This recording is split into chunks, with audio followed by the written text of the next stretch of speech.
about AUKUS, especially if it means selling submarines to Australia when they should be stationed closer to Taiwan and Japan to protect against China. Of course, the US is happy to sell technology to any of its allies, but it can only build about 1.2 submarines a year. So Australia's purchase under AUKUS might not be a priority. Here's a look. AUKUS with the Prime Minister, sir. What does that mean? AUKUS, the Australian... What appeared to be a brief slip of the tongue from the US President during the British Prime Minister's recent White House visit has nonetheless caused a stir for American allies in the Pacific, particularly Australia. AUKUS is the multi-billion-dollar security partnership between Australia and the US, and includes a deal for the US to build and supply Australia with several nuclear-powered submarines. But building nuclear subs is slow business. Australia won't even receive them until well into the next decade. But recent statements from Donald Trump's nominee for Under-Secretary of Defense have raised the possibility that Australia might not ever receive the submarines at all. Elbridge Colby said that it was a good idea on paper for allies like Australia to receive US-built nuclear subs. But the US's building capacity is severely stretched, and handing over yet-to-be-built submarines to Australia instead of keeping them for the US fleet could leave US sailors vulnerable in the event of a Pacific conflict.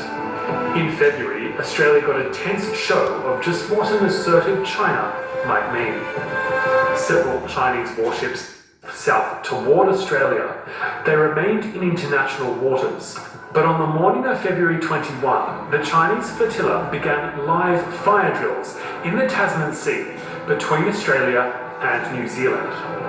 The ships broadcasted their intentions just as the drills started.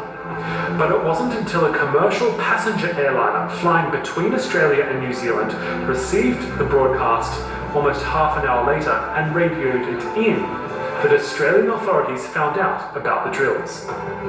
Flights between Australia and New Zealand were rerouted to avoid the area.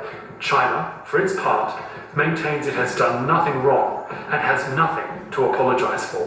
The Southern Theatre Command of the People's Liberation Army of China organised a fleet of ships to conduct exercises and training in distant seas. The exercises and training activities always maintained safe, standardised and professional operations in accordance with relevant international laws. Australian leaders have downplayed the incident, agreeing that there was no immediate danger to any ships or aircraft.